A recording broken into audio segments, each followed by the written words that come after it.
All right, we're live, buddy. How's it See going, you. Ryan? It's going great.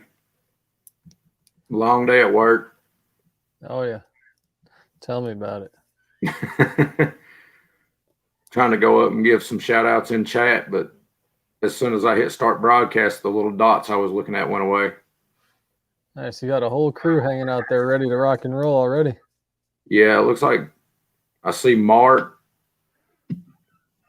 from Catfish and Crappie. We got Betty. We got Jeremy Colvin. Palmetto's in the house. Dwayne Cruz from Catfish Cruise. Lucky Ronnie's in the house. We can catch some fish now. Joe Walton from 812. Appreciate all y'all popping in. Gonna do a little talk about pro staff tonight. I know, Dan, I think you have a few pro staffs that you're part of, one or two or five or something. When you're the best, you get more. But this was actually inspired to me by another YouTuber. I won't mention any names, but certain ones that would go out and complain and make a lot of noise about not getting pro staffs or not getting pro staff offers or getting denied when they ask for pro staff. And that just made me start thinking about what it means to be pro staff for somebody. You know, I've got several myself, monster rod holders, Muddy River rods, Santee drifters. I mean, several. Never Lost Anchors, Steady Aim Outdoors, Isaiah House. And when you're pro staff for a company, you represent that company. And you're there saying this is what this company stands for. So if I'm out and say use Muddy River rods, the rod guys are the worst for this. And I'm out representing Chris and I'm putting on a show for his rods. And I go out and I start bad mouthing other people's rods. To me, that makes that other company look bad. Or the company that I'm representing looks bad. Because if I have to make somebody else's stuff look bad to make mine look good, mine must not be that good to start with. Yeah. You know, I mean, that's just a big part of it to me. And not only that, people don't realize that your appearance on social media, if you're on there posting stuff about partying and drinking and this, and that, and the other, you know, and going out and just doing things you shouldn't be doing anyway, I guess. That's a reflection on all your pro staffs, because when somebody clicks on your page, that's, you know, most people's got that listed on their profile, that pro staff for such and such companies. And that looks bad on your teams that you're representing. You know, I mean, I probably don't deserve the pro staffs that I got, but I try to represent the ones that I have well. You know, it's a price to pay to represent a company, you know, but at the same time, you're not only getting that company's product, you're getting that company's name that comes with it. You know, I'm representing Chris Flores, and people sees that and says, well, Chris represents that guy, so maybe he's worth taking a look at. You know, it builds the angler as well as the people that they represent. And I think it's important to represent each other well. Yeah, definitely. And you got anything you want to add? I mean, there's so much overlap between all these companies that, you know, you can really go with anything that you want, and hopefully you can work out deals that are to your preference and it benefits you, and you're happy to promote them. And you're right, there's absolutely no room for the bad mouthing or anything like that. It just makes everybody look bad. Yeah, it's a fine line. And I mean, yeah, 812 said it best, represent with respect. But it's not just that. If you go out here and even so much as simple as arguing with somebody online about something not even fishing related, you know, it reflects back on your company all over again. You know, I got into it with a guy, I think we lost it. I got into it with a guy that messaged everybody I'm a member of pro staff with, and Chad cracked me up. But I got into it with a guy, and he messaged every single person that I'm pro staff with and sent them screenshots of our messages. Now, I really hadn't said anything out of the way to the guy, and they sent it back and made a joke of it, but, and every one of them handled it the same. They're like, what'd you do to this guy? But there's just people out there like that trolling. It happens. Yeah. Chad said, so what you're saying is that since I bully everyone, I'm not prostaff material. That's exactly what I'm saying, Chad. And people don't realize what prostaff means. You're not professional staff by any means. You're promotional staff. You're there to promote that company's product. Right. And I've made it very clear to everybody that I'm pro staff with that my YouTube, my Facebook page, my TikTok will not be a commercial. You just can't do that. You're just going to lose people anyway when you do that. If every time somebody sees my Facebook profile pop up on their timeline, it's a commercial for Chris Flores, they're eventually just not going to look at my profile anymore, and nobody's going to like my stuff. So it's useless. I mention their products when I use them, and like I catch a big fish on a Muddy River rod, I mention them. Other than that, that's pretty much it. Somebody asked me what kind of rods I recommend. Muddy River rods, blue cat rod all day long. But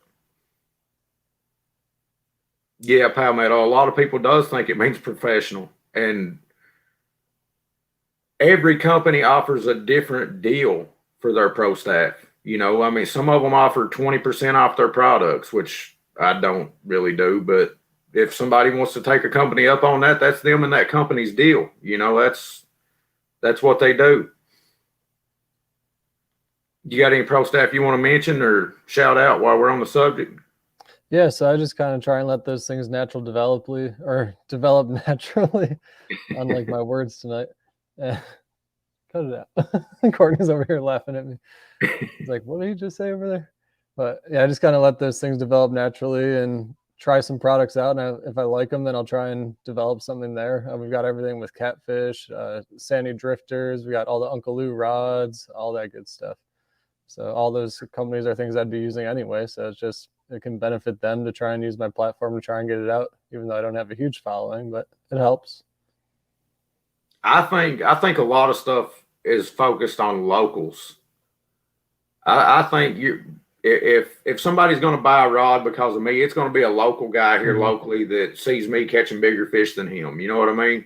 Right. People are not going to compare me to you and say, well, I'm going to buy those rods because Ryan's using them and Dan's using those others. No, they're going to buy what Dan's using because Dan's on the James River catching monster. Yeah, that certainly helps. That helps a little bit. But and it's an art to balance, to not make your stuff a big commercial. It really is. That's what the B-roll's for. Yeah, there you go. Bob, I see, is in the house. Brian B in the house. Creole in the house. 3+1's in the house. We've got a few in here now. Oh yeah, people are rolling in. I got to run in my mouth and forgot to watch chat, and that's the whole reason I did this on my laptop. Bob said the catfish community companies have some great pro staff individuals. I agree with that, Bob, for the most part. One thing I will tell you is that I'm glad that our tournaments go by length, because it seems like anytime you even mention weight, it's just an argument waiting to happen. So we've probably avoided so many arguments and social media conflicts just by not having to deal with that. It's fantastic. Yeah, it's there's no line about what that picture says. Yeah. There's no arguing what that picture is and how long that fish was in that picture. You put it on a set of scales where your scales are off. That's the first thing you see on a Facebook post with somebody mentioning the weight of a fish or something. Well, their scales are off. Their scales are off. And I'm just like, it don't matter. The guy caught a nice fish, let him have it.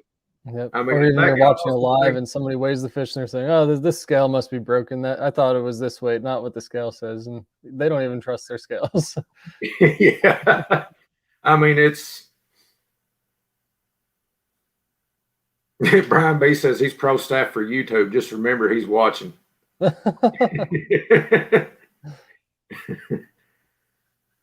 There's a couple guys out there that need to get in on our boat tournaments coming up in December. We got a new month-long boat tournament popping up.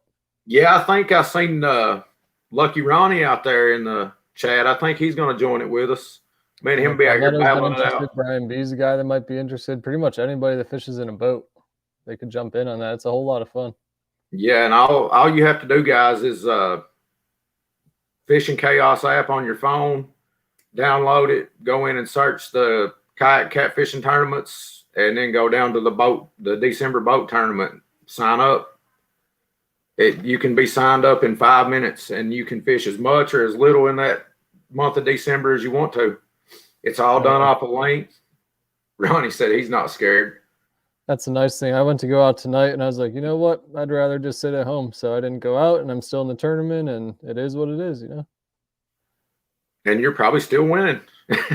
Yeah, nobody's gotten a whole lot of water time out so far this month, so luckily I do have the lead for now. But mostly it's because I've got pretty much a full board. I'll be out in December. I don't know how much I'll be out, but I'll be out in December. You doing the boat? Yeah. I'm too lazy to take the trolling motor back off and put it on the kayaks. I'm boat bound till I buy another trolling motor probably. Mine's been in the shop for about 2.5 weeks. I think a seal broke on the motor down in the head, the lower unit or whatever, and it's got all kinds of issues. They're ordering parts, and hopefully it's all covered under warranty. We got a few more people coming in. We got Lee Evans coming in. I seen somebody else. Jason Lamb and Catfishing Freak. Welcome to the stream, y'all. Bob says he's pro staff with fins and fines. If he doesn't start catching fish soon, he's out. He might get dropped. Might drop himself. And that's something else. These companies don't expect you to go out and catch fish every trip and win every tournament. They expect you to go out and put on a good show and try real hard. They expect good fish every once in a while, but they're not looking at the guy that's catching a 60-pound fish every time he enters a tournament because that guy don't exist, number one, unless you're Chris from Catfish Clothing. Hey, even he comes in fourth every now and then. Yeah, I heard he did once. Yeah, every now and then. But they're mostly just focused on having a good time out there instead of having the best fish ever. But hey, that's how you got to do it. The Bullock said, I'm pro staff from the Kentucky Catfish Mafia, but they're already starting to drop him because he's only caught one fish. 3+1 is saying, do we have a cap for the December tournament? As far as anglers, there's not a cap. The more people that enter, the bigger the prize pot grows. I think it's $100 to enter. $20 of that goes to the big fish, so $80 in the pot. The more people that enter, it's $80 multiplied over and over and over again. And Kayak Mike does it all pretty much for free. The only thing that he does is put $1 aside into our championship event from every registration. So almost all that money is going back into the pot, which is nice. Yeah, it was $1 comes out of it, and then you have to pay. You pay a $3 fee to Fishing Chaos when you sign up for the tournament, right? Or no, that's a monthly fee. Yeah, it's something, but I pay an annual fee, so I just joined so many that it's more cost effective to just join the year plan, and then I don't pay any extra fees anytime I sign up for anything. It's just $100 and I'm in. Yeah. And like he said, the more that shows up and the more that signs up, the more places it pays back and the more money that's there for the winner overall. I can't pull it up while I'm not computer smart enough to pull up the pay sheet while I'm on the live, but yeah, it's something like if there are 1 to 5 anglers, everything goes to first place. 6 to 10, it's like first gets paid out after second gets their money back, and then just kind of extends from there. So the more people that add in, the deeper the pay pool goes. I don't have a link to it myself, but it's on the Facebook page. If you're talking about a cap as far as registration goes, which I see the comment down there now, I don't think that's what it's referring to, but you do have to be in by the 1st of December if you want to participate for the month long. You got to be signed up before December 1. So you got about 2 weeks, 3 weeks, something like that. Yeah, Mr. Kitty Whiskers, it is boat only. Yep. So at that point, oh man, who's that? Somebody hears What? boat tournament. Here he comes. Yeah, here he comes. He heard tournament right off the rip, and there he is. Did somebody say catfish clothing? Somebody said, "How do you become a Mountain Dew pro staff?" And he said, "Let me show you." Let me show you. That's how it's done right there. There you go. I am definitely working on it. I'm definitely working on it. Nobody's drank as many Mountain Dews as Stan too. Want to be? Yeah, and I got the blood type to prove it. But yeah, this boat tournament's going to be. I think it's going to be a fun thing to do. Whiskers and Stripes has a good question there. It says, anybody that is successfully partnered with a company, did you go after the company yourself or let them come to you? That can be a mixture of both. I mean, yeah, I mean, now YouTube videos and they see that and they like what you're doing, they'll probably reach out to you, which is kind of how I let mine develop. And if there's something you really like I saw the Never Lost Anchors and I reached out to Daniel myself just because I really like those things. Said, hey, I'm going to buy one of these things either way. You need somebody to represent those kayak anchors? And he said, sure. And see, I'm the complete opposite. Daniel reached out to me. I had the first kayak anchor that he ever made. Mm-hmm. And he just saw me on Facebook. I think I'd posted like a 20-pound channel cat or something and was on my kayak, and he reached out to me and he's like, hey, so I'm designing a kayak anchor. Would you like to try it out and give me some feedback? I'm like, absolutely, And that's developed into one of my really good friends I have right now. Daniel's a great guy. That's actually who I'm going to the Cat Con in Kansas City with. He called me and wanted me to know if I wanted to go with him. I'm going. You glad to be here? Yeah. I met Joe through Daniel, and I talk to Joe every day from 812 there. I talk to him about as much as I do you guys, Dan.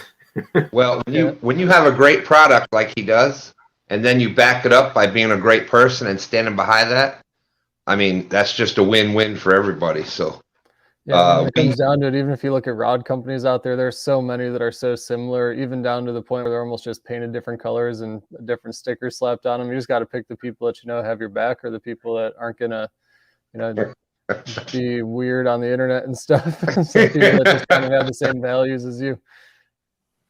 Bob said he wore catfish clothing for the Glizzy tournament and the Fish a Wish tournament as a hint, but nobody called yet.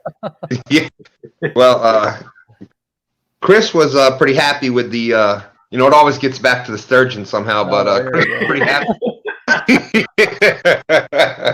We did all have catfish clothing on during that sturgeon battle. I'm just saying. That's true. Mark had a question there earlier that kind of pertained to that question. He wanted to know, how does one become pro staff? And part of the way that works, or has worked for me, other than Daniel and Chris, just kind of came up one day. We were talking and that just kind of came up. But use a product, and if you like it, reach out to the company if you've got a big following, and ask them if they're looking for pro staff members. And if they are, 9 times out of 10, if you've got a big following, they're gonna hit you up and say, yeah, let's do something here. Now, y'all may not be able to come to a deal even after you decide that you want them and they want you. Your money may not line up, and that's the business side of it, I guess. This is definitely a hot time of year. I know Catfish Clothing Company, they just kind of put out a pro staff application, so you can formally apply to be on their squad and put your name in the ring there. But a lot of the focus tonight has been kind of on what the anglers receive, but just as much goes back to the company, because you can bring them in business or test products like Ryan was talking about. I know I was just on the phone with Daniel last week, and he's talking about a slightly different design to his kayak anchors. And he's like, hey, can I send you one and try it out? He actually wants me to go take it out and anchor the big boat with it and see how that does.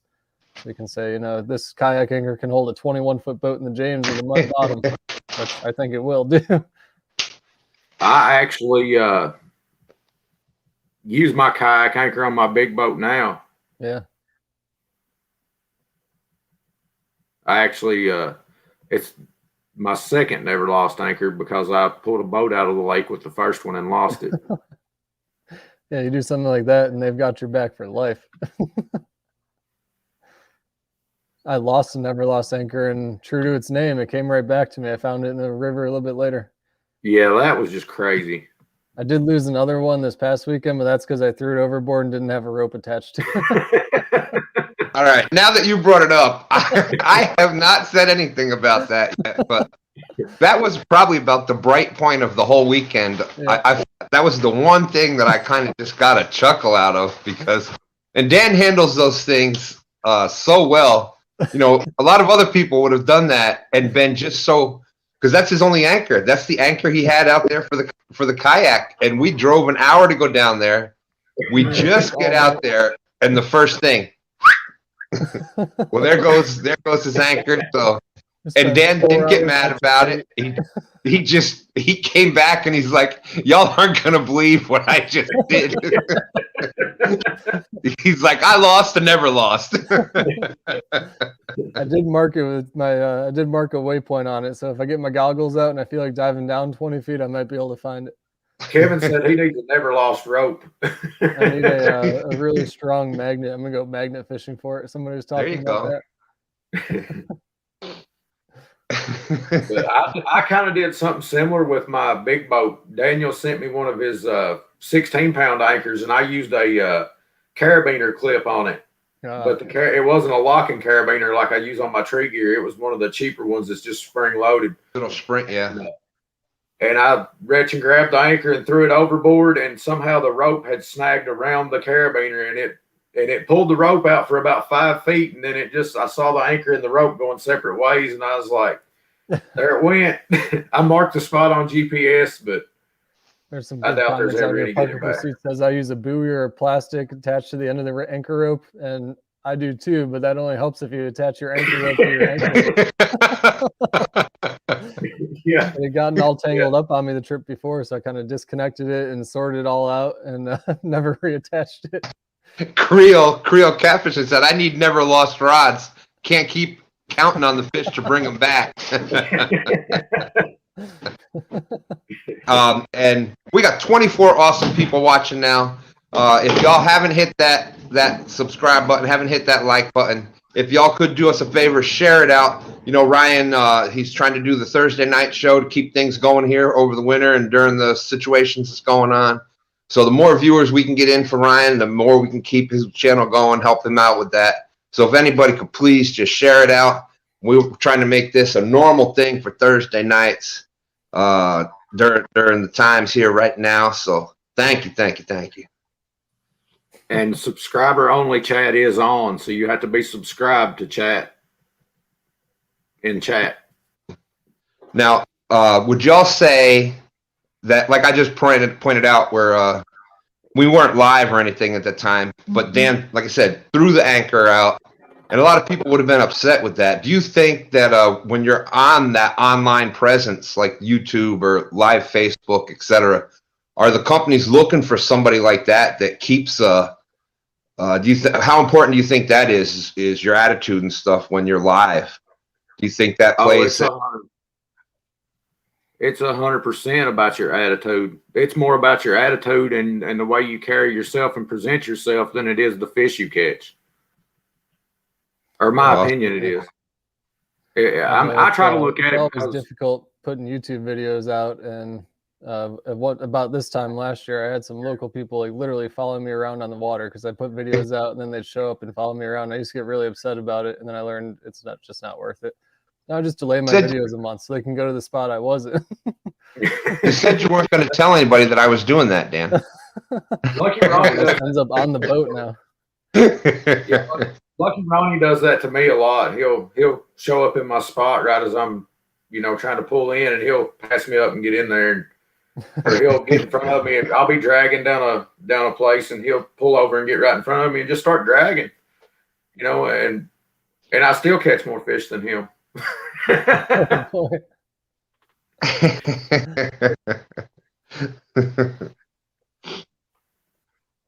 Attitude is everything. That's what everybody's saying out there. Stuff's gonna go wrong when you're out in the water. All that matters is how you handle it. Yeah, I mean it's gonna go wrong. Yeah. You're just winging it anyway. I mean, or I do. From most of the time when I leave the house, times in 10 days, it just happens. Most of the time, look, there's old Daniel in the house now. Hey, look at there. You just talk about him and look what pops in. We got the magnet effect tonight. Yeah. There he came. Speaking of which, y'all, if you was on the show last week and you heard about Chris Flores not having a blue wrench and not being very happy about it, he now has a blue wrench. I sat down for about 30 minutes at work the other day while I was on break. And made him a mod with a blue wrench. So, You got to admit though, that was just funny. That was just timeless. That was perfect timing. He came in and and it was not just him. It was like boom, boom, boom, 3 in a row. And then when Lindsay didn't have a wrench on top of that, that just was just the icing on the cake.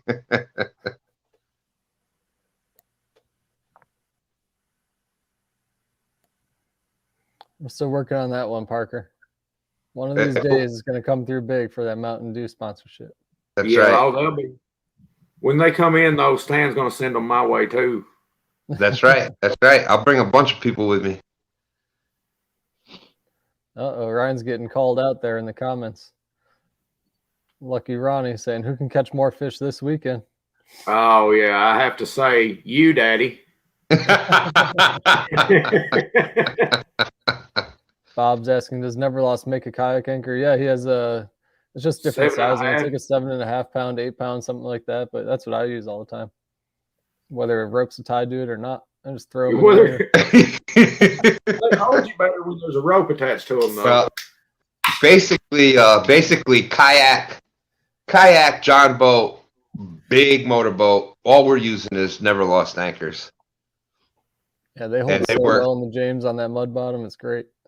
I've never seen one have an issue yet. The 7.5 pound held my kayak, my PA-12, in 4 mile an hour current in the Ohio River. Me and Mike were out there, and it was sketchy, but we were out there. We shouldn't have been, but we were.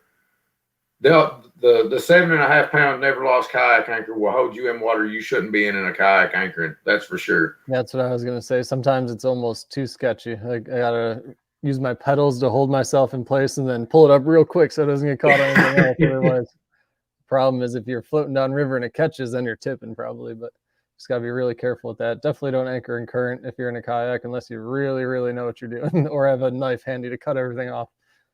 That is. Stan 3 said, I was wondering what live you were on. Yeah, right. Palmetto out there sharing out links for us. Appreciate that, Kevin.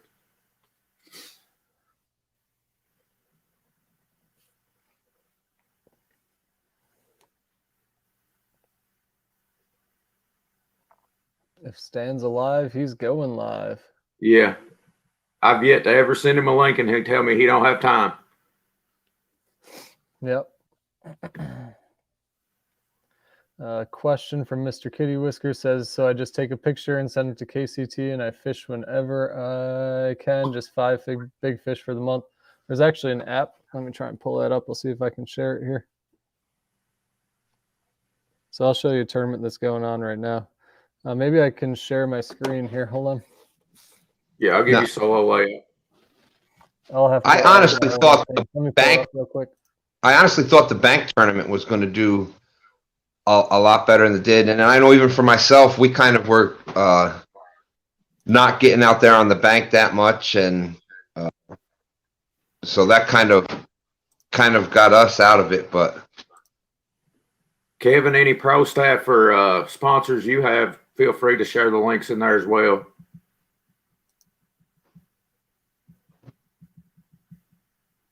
Just going to grab an old kayak event, I guess. Let's see here.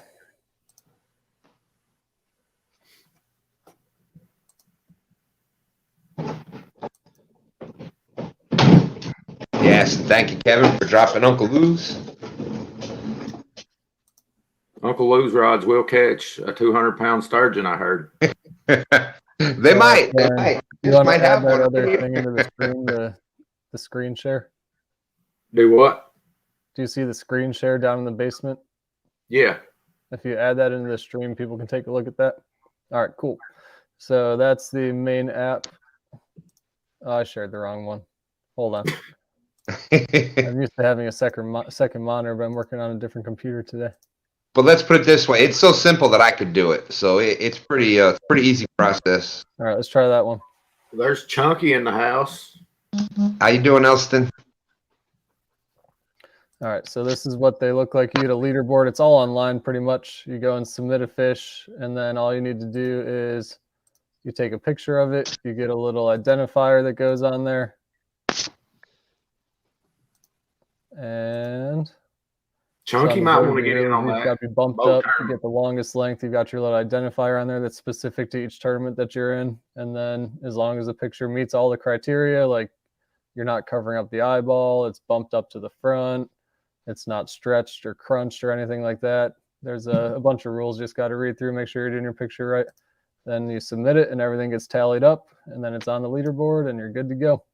So there's a December boat tournament one. It says the identifier will be just ready in 18 days, so nobody knows it until the tournament day. So you can't go catching pictures or catching fish and taking pictures ahead of time. So that's kind of coming down the pipeline there. So once that launches, we'll have bank, kayak, and boat. So you can do any of those three. It's pretty much covers everything. It should be pretty cool. And Kayak Mike has a video out on how to measure the fish correctly, right? Yeah, and he's put a whole video series together. He's got a whole playlist on the KCT page, the Kayak Catfishing Tournaments page. And it's everything from how to register to a tournament, how to submit a fish, how to everything. It's good. Yeah, Jacob, he normally is in the lead. That was an old tournament. Nobody's really fishing too much this month, so I didn't really pull that up. Everybody's still probably waiting to get out this weekend, I assume. Chunky, that's something for you, buddy, if you're interested in getting in on that. He's on the bank. I tried last time. He's afraid. He's scared. Yeah. His potato river can't handle it.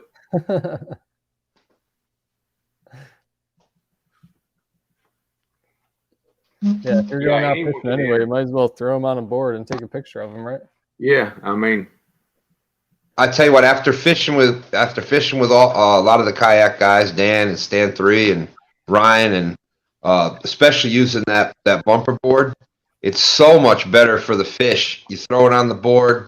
If you're concerned about the weight, you take a girth measurement. You got it on the board. You're not trying to hold the fish up by its jaw, and it's just so much less stress on the fish to put it on the board, get the measurement and the pictures, and bam, right back in the water than trying to mess with the scales and everything else. I 100% prefer measuring it on the board over weighing. Ryan, do you want to share that screen real quick? There we go. So this is the one that is kind of recommended. It floats. It's up to 60 inches. There are some others on the market, but Mike's kind of trying to move towards just these. They're so easy to judge, and they float, they hold the fish, and they're just solid. They've got a lot of options from you can buy the sticker and kind of make your own board. It's just got to kind of pass inspection, all the way to the full-fledged board that you can get right there for about $100. Yeah, I actually used one of the other brands for a very long time and finally moved up to a musky bumper, and it's a whole nother level of quality. And yes, Mr. Kitty Whiskers, you can make your own. There's a qualification process you have to go through. You do have to get the sticker. Yeah, you got to get the sticker through Musky Bumper. I think it's $20 or something like that, and then you can build your own board from that. And then you have to submit a video with proof of its accuracy, I believe. Yep. And the nice thing is, if you're going to be on the boat, you don't necessarily need a folding board. The folding board's the one that's really expensive. That's like $100. But there's one that's just a straight shot 60-incher. You can get for like $40 or $50 or something like that. So it's really just way better to do that and have it fully calibrated from the factory than have to go through the whole process of trying to figure it all out and get the sticker to line up just right. And if you waste the sticker and you don't have it lined up perfectly the way it needs to be and you got to buy a new one, you might as well have just bought the board to begin with, the $40 straight shot. Murillo said, Stan, do they make those for sturgeon? Well, what we did is we just put Stan 3s. We just got a few of them together, and that's how we did it. We just use Uncle Lou rods to measure sturgeon.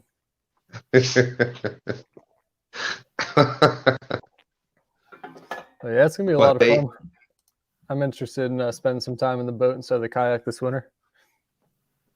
And after flipping in the spring, it kind of opened my eyes. I can't be out there in 38-degree water with 30-degree air flipping. It's not going to be good. And now, correct me if I'm wrong on this. The boat tournament, you're not registering an angler. You're registering that boat. So regardless of who catches the fish on that boat, it's that boat's fish. Is that correct? Yeah, that's correct. So well, we'll throw Hagen. We use Hagen as the example. Hagen fishes with his son. So regardless of who catches that fish, that I think is a really good feature of that, where more people can enjoy it then because you're fishing for that boat. So it doesn't really matter back and forth who's got the rod or who's. I think that's awesome. And what brought that up is, like, me and Ronnie will both enter. Me and Lucky Ronnie will both enter the tournament. We fish together sometimes. So if me and Ronnie are fishing together and we're on my boat, those fish go toward my boat's score. But the next trip we go out, we take Ronnie's boat. Those fish go on Ronnie's boat's score. It flip flops. So whichever boat you're on, you use that boat. So like if you and Dan are both entered, you guys may want to swap boats back and forth or something. You know what I mean? It's just. We've got to see if we can register 2 people to 1 boat, so we could both be in the tournament fishing from the same boat. I mean, Mr. and Stripes, is it a $55 bump and go? That's the one I was talking about. It doesn't have the fold. Yeah, that's the one I was referring to. It's definitely a little bit more cost effective. No. I see. Go ahead. Epic said, so if I want to be pro staff, I lost it. Now it went up.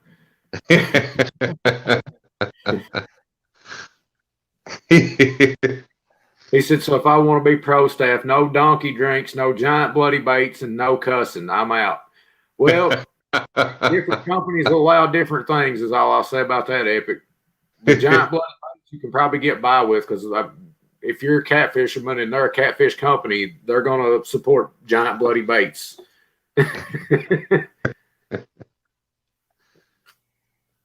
But yeah, I'm really looking forward to this boat tournament thing. I feel like that's a really, really fun thing coming up. Yeah, and Dan can't fish off the boat, y'all. He's proved that time and time again to me. If you're interested, you want to definitely get your board ordered. So I think they're all pretty much custom made and then sent out within a week or 2. So if you order it now, it'll be in time. I think the last ones I heard of ordering a board, they had it in 2 days, 2.5 days or something. It wasn't very long. But to Dan's point, with shipping, you never know what happens. So yep. There you go, Kevin. You finally got it. He's been trying to share the link for Isaiah House for like 20 minutes, and nobody could spell it.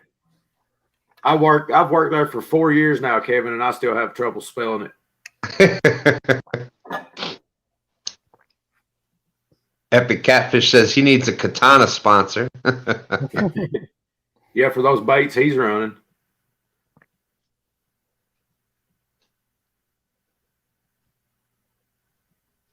So, Brian B., are you getting in on this tournament action? I seen him mention it earlier. Somebody was asking about homemade boards. I think we pretty well covered that. But the only way you can make your own board is if you order the Muskie Bumper sticker. Or you can get the Rapala board, which does Mike still allow those? I wouldn't waste your money on it. Yeah, the little cheap $15 Muskie Bumper. Yeah. The last thing you want to do is drop $40 on a board or $30 or whatever, and then all of a sudden it's not welcome anymore. Yeah. Just get the one that's going to be approved forever, future-proof yourself. I mean, even if you don't always do the tournaments, it's just fun to have it on the boat and see what they measure. Because if you put a tape measure up or a cloth one, you're kind of following the contour of the fish. You're not getting the true length measurement. It's got to be on a flat surface. That's what you're looking for. I get all these people sending me pictures. I caught a 50-inch fish, but it was like a 46-inch fish where they're going over the big belly. That's your Pythagorean theorem at work, people. There you go. The math teacher. The math teacher. And I was captain of the math team, so we make a good pair. That's right. I can do math with a calculator. One thing I recommend is some people, well, a lot of people tend to wait till the last minute to join, so it always looks like there's no interest. But if you know you want to do it, just get yourself signed up, so then more people see the pots growing and they'll want to join too. Somebody, Then it's Kevin, you 3 get the people musky in, then you look bumper. at 10 o'clock at night, the night before it closed, and all of a sudden it's 8 people. It's like, what the heck? There's all these people that were Dan, watching it can all you month. share It's musky like, there's bumper? only 2 people in. I don't want to join it.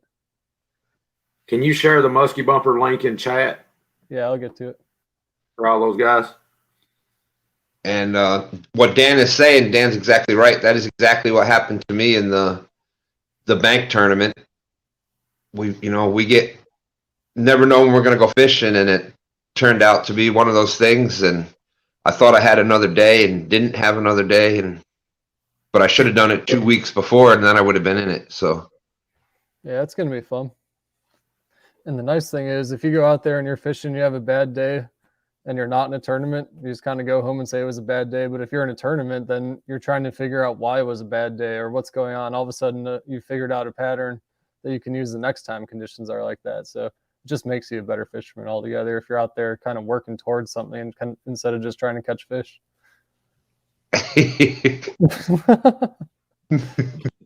Tim Molina says, if I measure my curves, I'm 7 foot. There you go.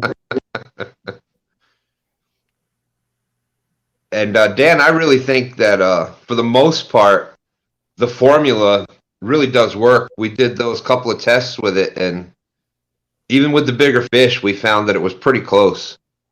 Yeah, and the nice thing about the month-longs too is you can even travel. I know I'm going to be going to Tennessee for Christmas, so maybe I'll take the boat with me and try and catch some fish on the Tennessee River, and it'll count towards the tournament. It's nationwide. You can fish anywhere you want as long as it's public waters and no pay lakes. Nobody likes that.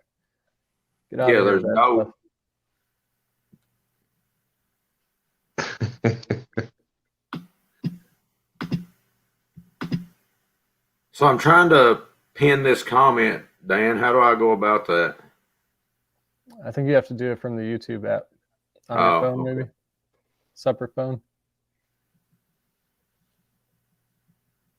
because you can highlight them on screen, kind of like you've been doing. But then there's also a way to pin, which Yeah. I think you do from if you're like watching on a separate phone, then it can pin it. Oh, Right. okay.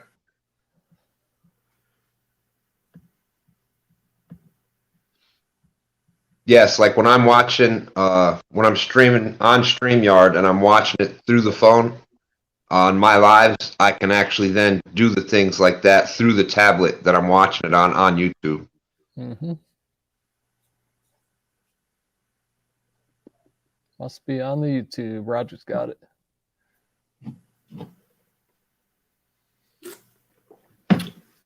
One-tonners for life in the house. I just used my Uncle Josh knife this past weekend on some white perch. Oh man, them knives are, man, they're awesome. Mm-hmm. Made quick work of them.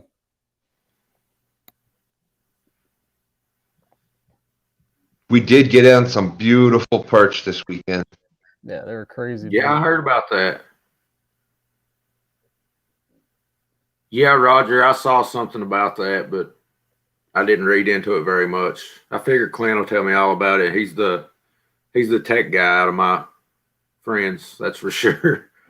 Yeah, I was real interested in it, and real quick I found out it's just another paid option to add on, so it's probably going to be something that I would assume most people aren't actually all that interested in. If it's got to be an extra $5 or $10 a month or something, which is basically what StreamYard is to begin with. So we'll see what they do with it. I got to research a little bit more. Yeah, that's what I was looking into. If it was going to be, if you still had to have that full monthly service then of the $25 and then pay on top of that extra. Nobody taught you the trick. You sign up and then cancel, and then they offer you like 50% off. Oh, I see Mike Greenwell in the house.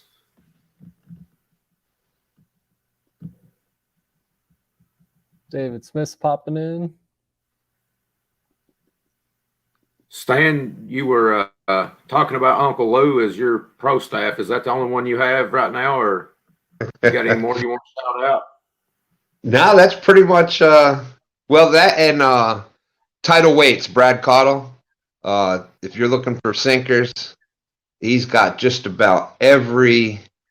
He's got molds for just about every type and style you can think of. Bank sinkers, flat banks, cannonballs, eggs, trolling sinkers.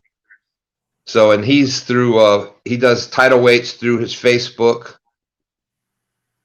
But yeah, that's, that's something, that's that next step that we're kind of just looking into and getting involved with now. And with Uncle ready Rose, for you the don't really debut? need anymore. Do what, Dan? I've never shown this off yet. It's my brand new board. This is one of the cool things about Muskie Bumpers. If you get some time to cook the project, you can get your own logos on them. woo! And I always get them with the extra tall fence. The typical fence is only about that tall. It's like 3 inches. I extend mine up to almost 6. So when you get those really big fish and their snouts are coming up, they can really hit the high point of the fish. If you look at Ryan Bortz's photos on some of his tournament fish, he's got his fish overhanging like an inch. So he's losing an inch on every fish. Get Ryan, that tall fence on there. Make sure you ask that in the description or the order. They wanted to see a full layout, Ryan, so they could see it a little better. Yep. Oh, so yeah, I we get can the do super that. tall fence, and I don't do the back fence on it either. That's just how I Hold like on my just a boards. second, Dan. Oh, no. Yeah. Hang on just a second, Dan. I'm going to give you full I got the screen. never lost sticker up there. The board. All right, float, now hold it that's up. never lost either. That never lost sticker, guys, that's in a really important spot. That shows that the fish is bumping the board. It kind of creates a breakup to where you can tell that the fish is bumping the board in your pictures when you judge them.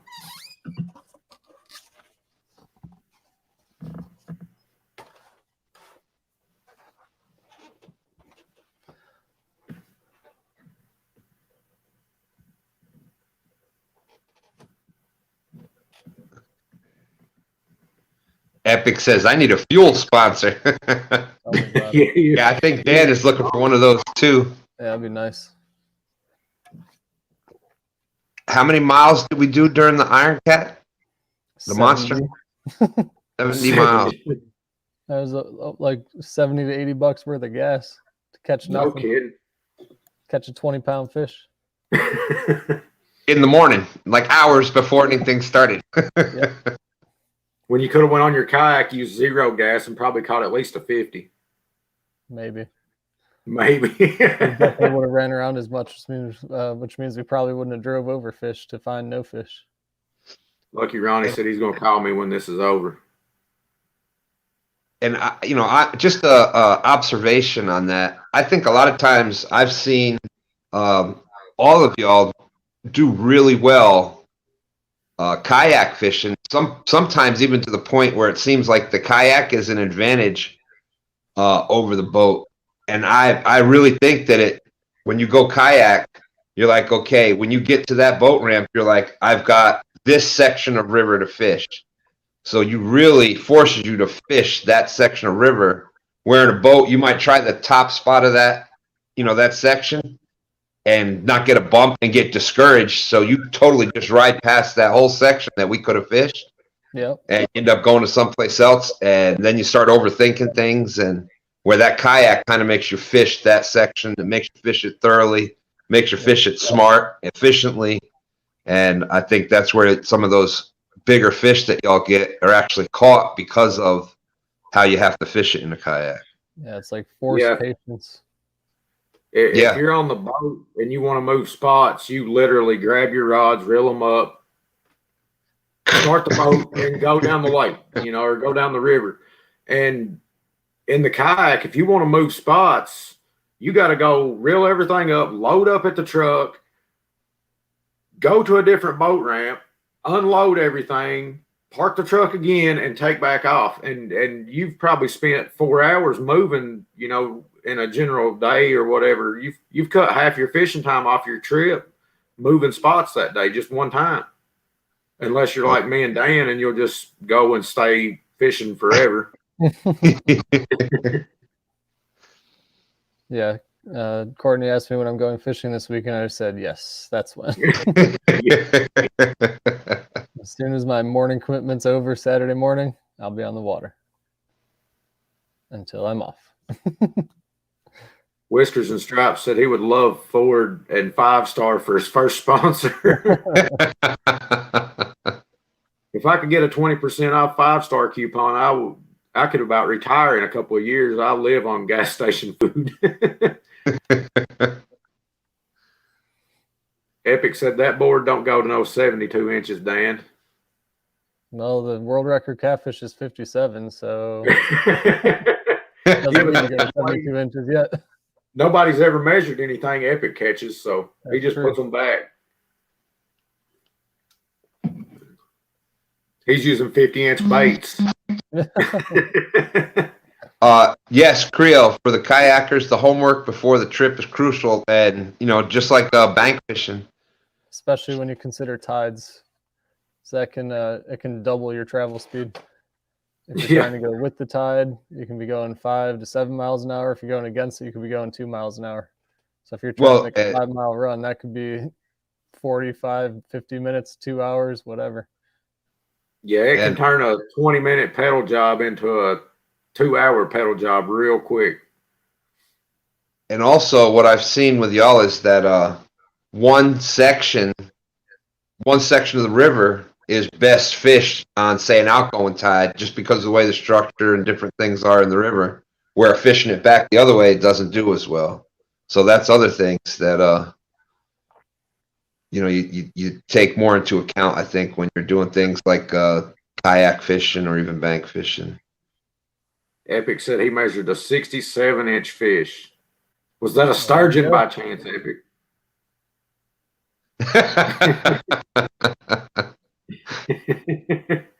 Measured or measured?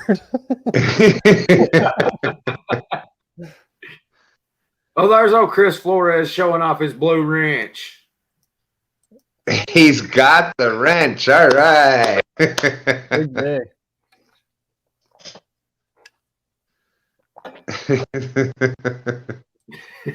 That was hilarious last week. I'm sorry. That was funny.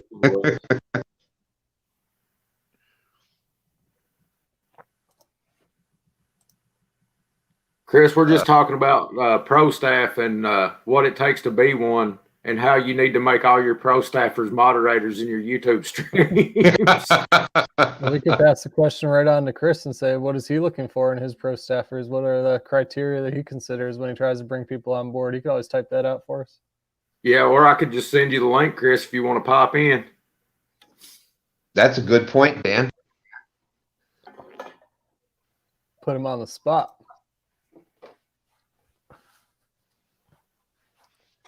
Look at it from the other end of the equation.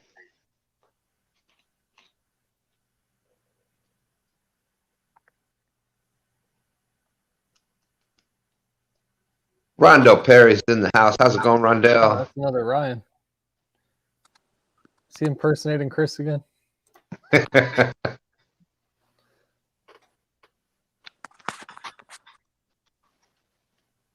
No, there's no Ryans. Oh, he tried to send the link. I know what's happening. Yeah, I'm trying to send Chris the link, but. All right, Chris, there you go. You got the link in Messenger if you want to pop in. Whiskers and Stripes. I'm seeing double.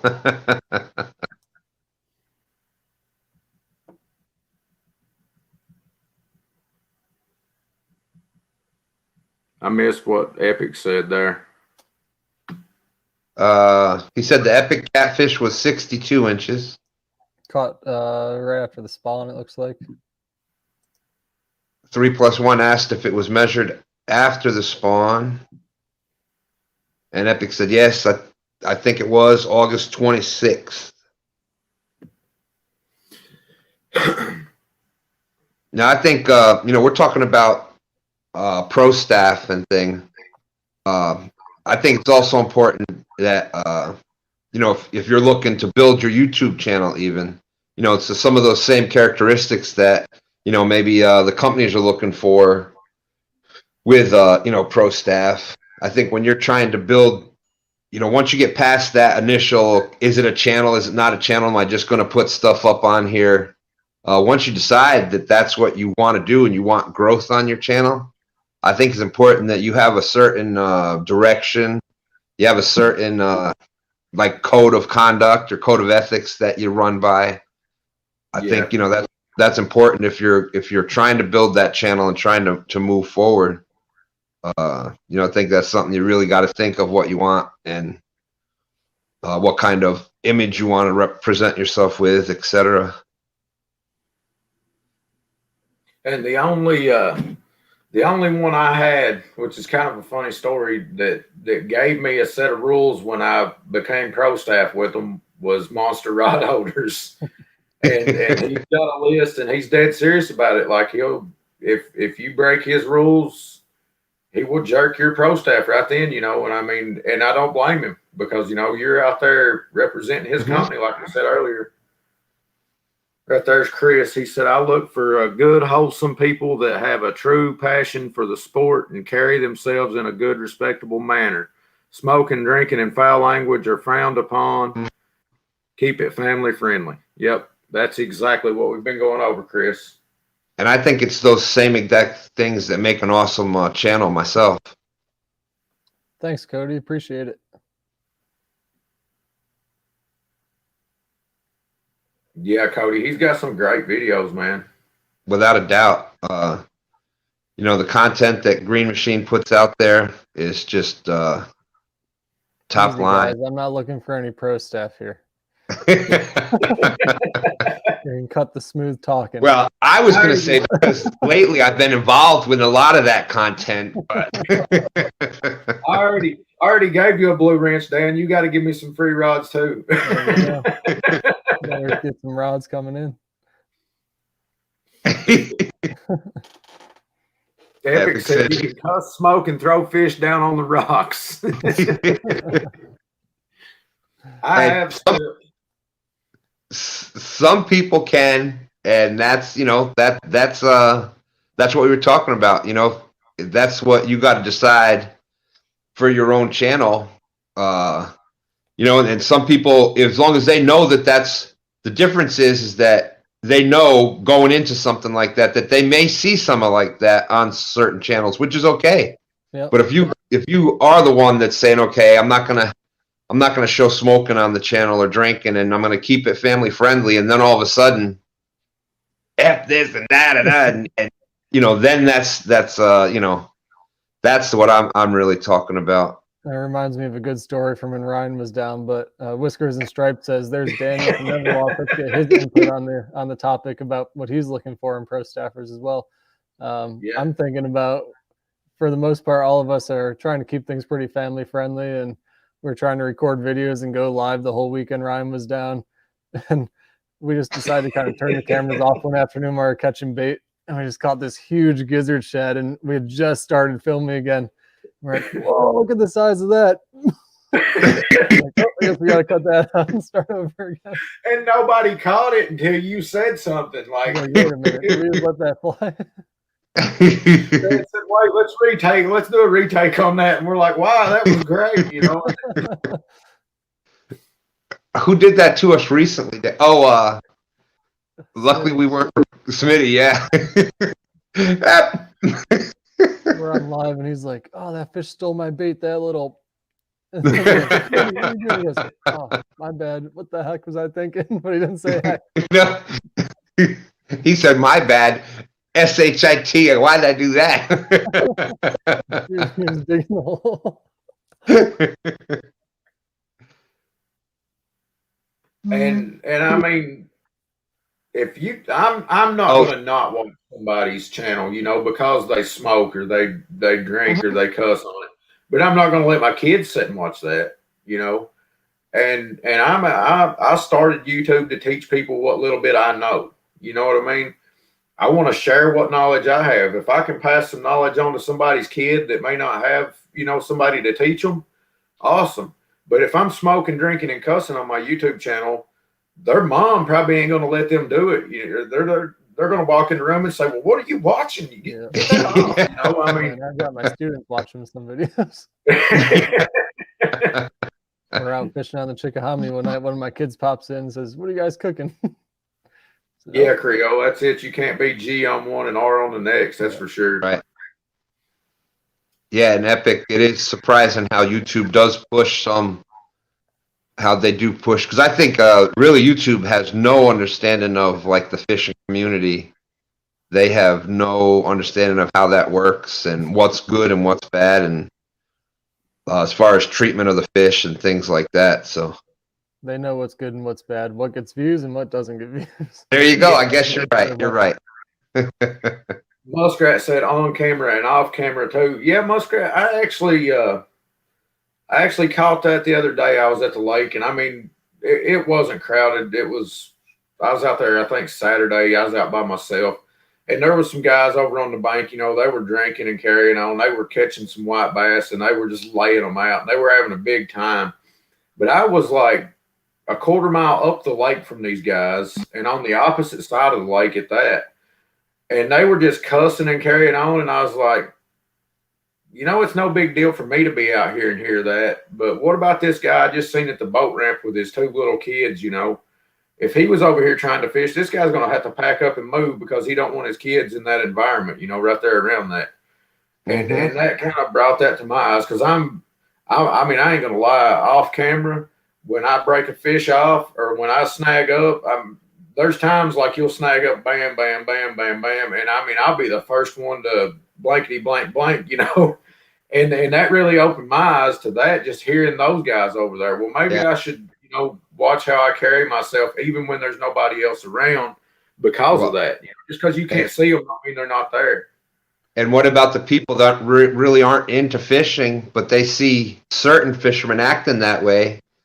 You know, that's going to make a bad name for all of us. And, you know, that's how a lot of us more experienced anglers here, back in the day, you could pretty much go bank fishing. You know, you could go just about anywhere. But as time got on and people started acting silly and trashing spots and leaving garbage, well, slowly and surely, all these bank spots that used to be able to go fish, they started closing.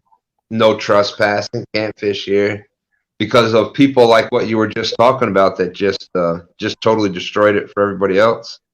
Yeah, and it's amazing how the noise carries over water. I can't tell you how many guys have whispered to their buddy, look at this idiot on the kayak over here.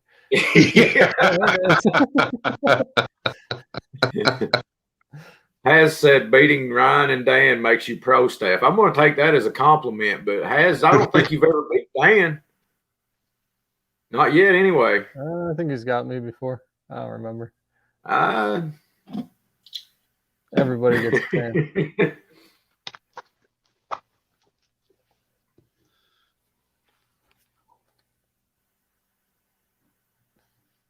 What's up, Haz? Chad is on. I was reading this comment from Cody. He said, Cody Robinson said, I think certain people in the catfish community deserve a lot more from YouTube. Some of you guys that consistently catch big fish year round and film it is a lot of work. Yeah, it blew my mind how much work it is. It's crazy. Yeah, I mean, if you're not out here,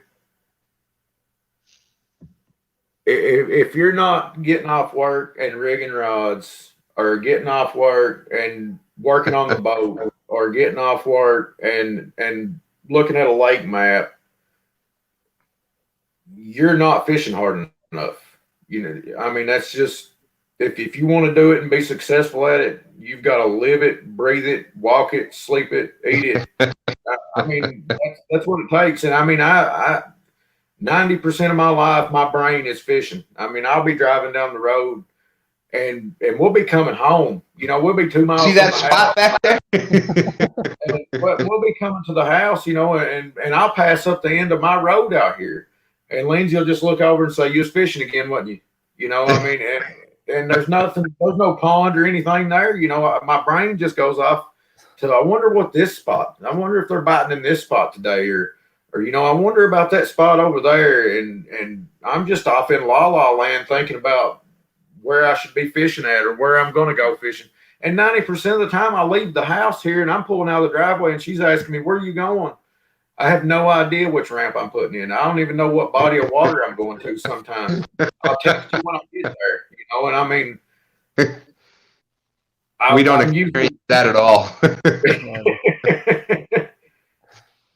But I'll make these big plans from the house, you know, and then I get up and get ready to leave, and I'm like, I don't know, I just got a feeling I want to hit this spot, you know, and that's how I pick my spots 80% of the time. You know, I've got weather patterns that I know put fish here and put fish there, and sometimes I'll just get that gut feeling, and I'll say, the weather says they should be there, but I'm going over here, you know, and sometimes it works and sometimes it don't. But that's what I was telling Dan when I came to the James River.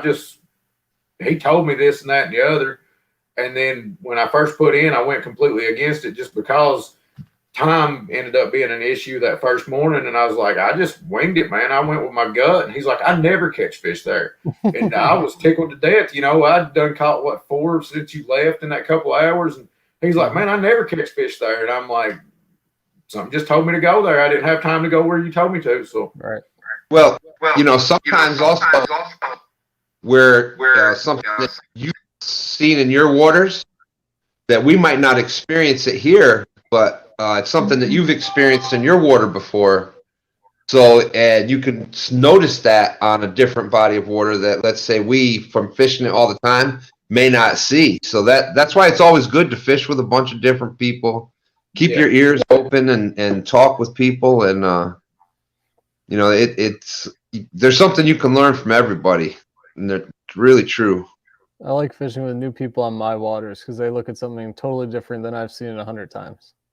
Yeah, I mean, and sometimes that's all it takes is a fresh set of eyes to put it into perspective. And when they say it, you're just like, well, I knew that.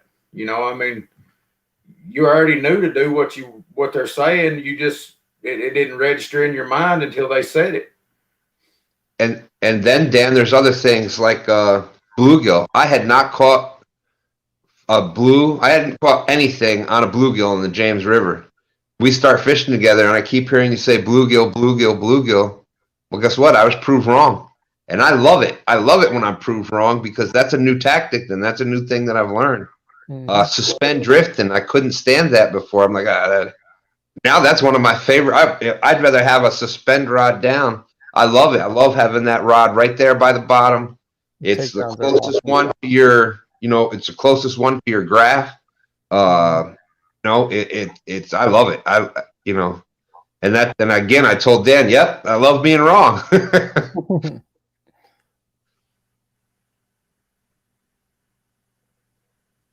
Guys, we've been on for 1 hour and 8 minutes, so we're cutting into the Chad's show time. I seen the chat number drop, and I was like, what happened? Everybody left all at once. But it is after 8. Yeah, it's Fishing with the Chad's on, guys. Jump over and watch his show. I appreciate everybody for coming in. Appreciate Dan and Stan for jumping on with me. I'll be on Chad's show. Catch you guys next Thursday at 7.